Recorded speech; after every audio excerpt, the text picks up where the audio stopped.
The world as we know it faces serious threats that seem to stem from different places that originate from even more complex and insidious sources. But what if that wasn't the case? What if there was only one true culprit to all the world's problems? What if most of the world's problems could be solved by changing one fundamental driving force of the modern world? Imagine for a moment that there is one thing stopping all modern progress, innovation, growth, and advancement. Picture what an optimized America and global world would look like, with the betterment of all as the keystone and at the forefront of all progress. But how do we optimize America? What does that mean? Engineers frequently optimize products, processes, and outcomes to get the best possible solution to whatever problem they are working on. In this same way, the economy can be optimized, and more specifically, optimized for the people of America. This means that the work in the economy can be optimized for the betterment of people, society, and humanity. Optimizing America's economy means people come first instead of the banks. How is America's economy optimized for the banking system? The Federal Reserve Act of 1913 put banks in charge of money supply, the economy, and therefore the work we do. It should be no surprise that the Federal Reserve, which is a company that is owned and operated by banks, made policies that put the banking system first to ensure the banking system doesn't fail. The outcome of a bank-controlled Federal Reserve is a debt-driven economy. But what is the problem with a debt-driven economy? Debt has to be issued for money to enter the economy, and since there would be no work getting done without money, the banking system completely controls the work that gets done, both directly and indirectly. This means banks control the economy and ultimately the work that gets done. Yet banks are not held responsible for all the problems that the economy, society, and humanity are facing.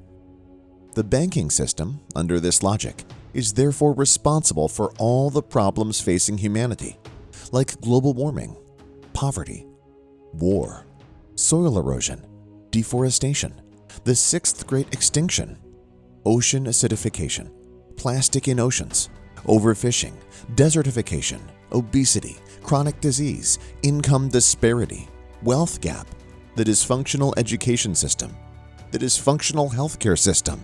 The list goes on and on. So how can the banking system be responsible for doing so much harm? Simply put, by controlling the work we do, they control the outcomes we get. And the outcomes we get are terrible because the banking system is not held accountable for what it has control over. Since the banking system is not held responsible, it should be no surprise to anyone that society winds up creating a lot of problems that could otherwise be avoided. You might be asking yourself, so how can all these problems be avoided and fixed? By making the Federal Reserve and central banks around the world take responsibility for what they have control over.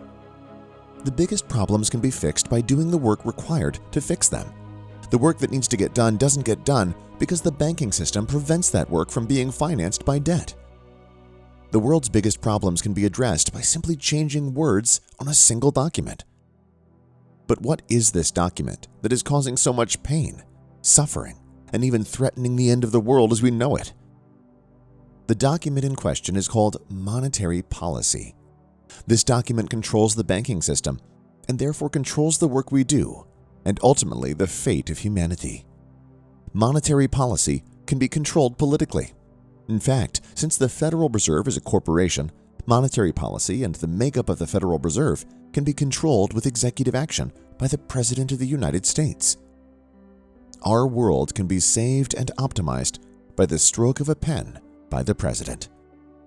But what can you do? Donate to the cause. Even a small contribution will have the leverage of the will of the people. Agreeing, unfortunately, is not enough.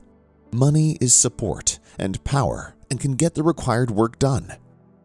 If you are still on the fence, consider reading the articles below or reading the book series The Wolf Trilogy. The latest book, The Big Solution, published by Forbes, is getting excellent reviews and takes a deep dive into this insidious problem and explores who we can exact real change for a prosperous future. You really can change the world if you care enough.